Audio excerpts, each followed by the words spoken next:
ایک بادشاہ محل کی چھت پر ٹہلنے چلا گیا۔ ٹہلتے ٹہلتے اس کی نظر محل کے نزدیک ایک گھر کی چھت پر پڑی جس پر ایک خوبصورت عورت کپڑے سکھا رہی تھی۔ بادشاہ نے اپنی باندی کو بلا کر پوچھا، یہ کس کی بیوی ہے؟ باندی نے کہا، بادشاہ سلامت، یہ آپ کے غلام فیروز کی بیوی ہے۔ بادشاہ نیچے اترا۔ بادشاہ پر اس عورت کے حسن و جمال کا سحر چھا گیا تھا۔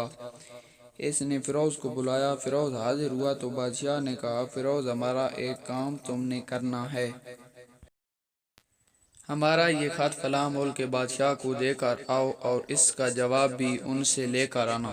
فیروز اس خط کو لے کر گھر واپس آ گیا۔ خط کو اپنے تکیے کے نیچے رکھ دیا، سفر کا سامان تیار کیا، رات گھر میں گزاری اور صبح منزل مقصود پر روانہ ہو گیا۔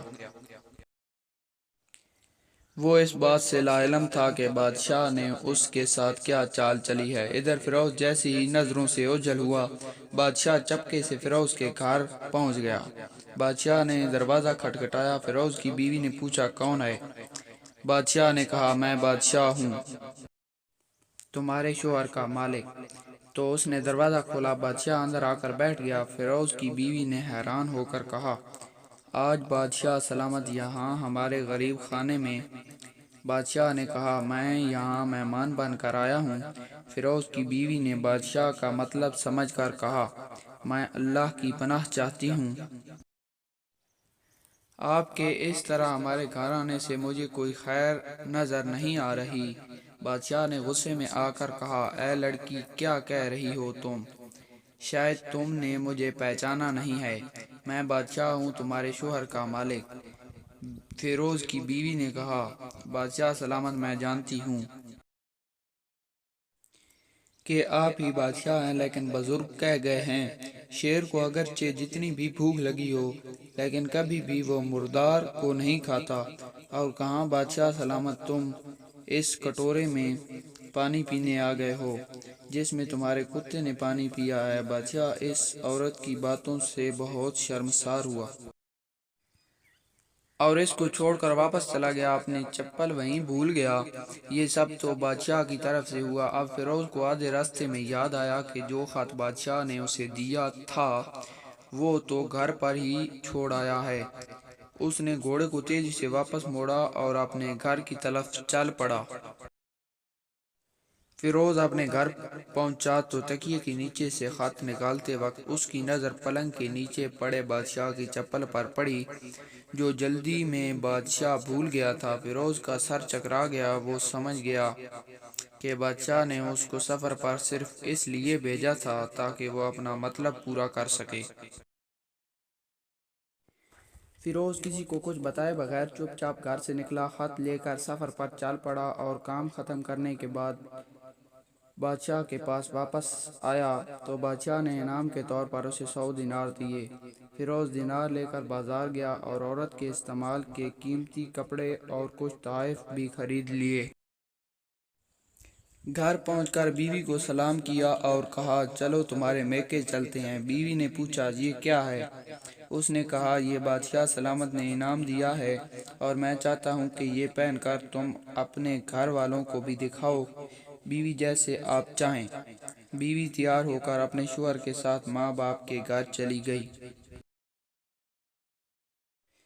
داماد، بیٹی اور ان کے لائے گئے تحائف کو دیکھ کر وہ لوگ بہت خوش ہوئے۔ فیروز بیوی کو ادھر ہی چھوڑ کر گھر واپس آ گیا اور 1 مہینہ گزرنے کے باوجود نہ بیوی کا پوچھا اور نہ اسے واپس بلایا۔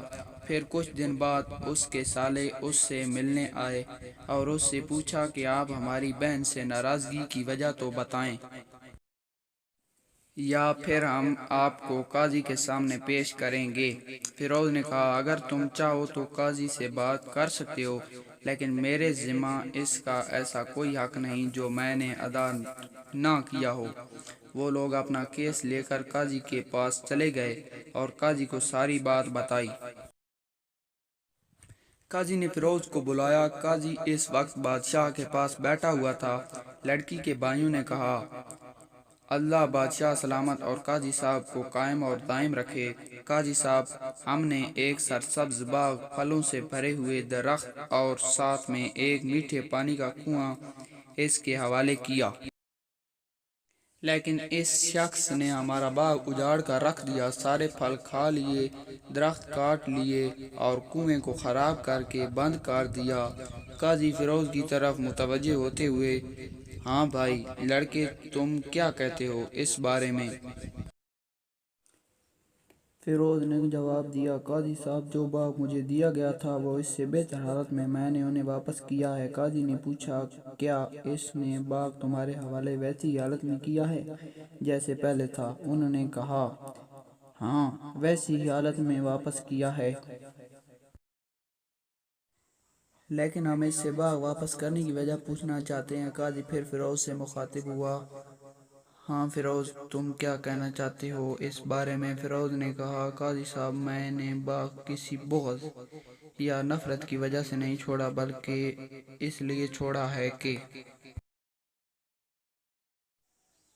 ایک دن میں اس باغ میں آیا تو اس میں نے شیر کے پنجوں کے نشان دیکھے تو مجھے خوف ہوا کہ شیر مجھے کھا جائے گا، اس لیے شیر کے ڈر کی وجہ سے میں نے باغ میں جانا بند کر دیا۔ بادشاہ، جو ٹیک لگائے یہ سب کچھ سن رہا تھا، اٹھ کر بیٹھ گیا اور کہنے لگا: فیروز، تم اپنے باغ کی طرف امن اور مطمئن ہو کر جاؤ۔ واللہ، اس میں کوئی شک نہیں کہ شیر تمہارے باغ میں آیا تھا، لیکن وہ وہاں پر نہ تو کوئی اثر چھوڑ سکا اور نہ کوئی پتا توڑ سکا اور نہ ہی کوئی پھل کھا سکا۔ وہ وہاں پر تھوڑی دیر رکا اور مایوس ہو کر واپس لوٹ گیا۔ اور خدا کی قسم، میں نے کبھی تمہارے جیسے باغ کے گرد لگی مضبوط دیواریں نہیں دیکھی۔ جب فیروز نے دیکھا کہ بادشاہ خدا کی قسم اٹھا رہا ہے تو اس نے یقین کر لیا اور اپنی بیوی کو لے کر گھر واپس آ گیا۔ نہ تو قاضی کو پتہ چلا اور نہ ہی کسی اور کو کہ کیا ماجرا تھا۔ کیا خوب لوگ تھے، اپنے گھر کا راز کسی کو ظاہر نہیں ہونے دیتے تھے۔ اپنے گھروں کے بھید کسی کو ظاہر نہ ہونے دو۔ اللہ پاک آپ لوگوں کی جھولی خوشیوں سے بھر دے۔ کسی کی عزت کو روند کر آپ کو شاید وقتی سکون مل جائے گا، مگر روح کو سکون نہیں ملے گا۔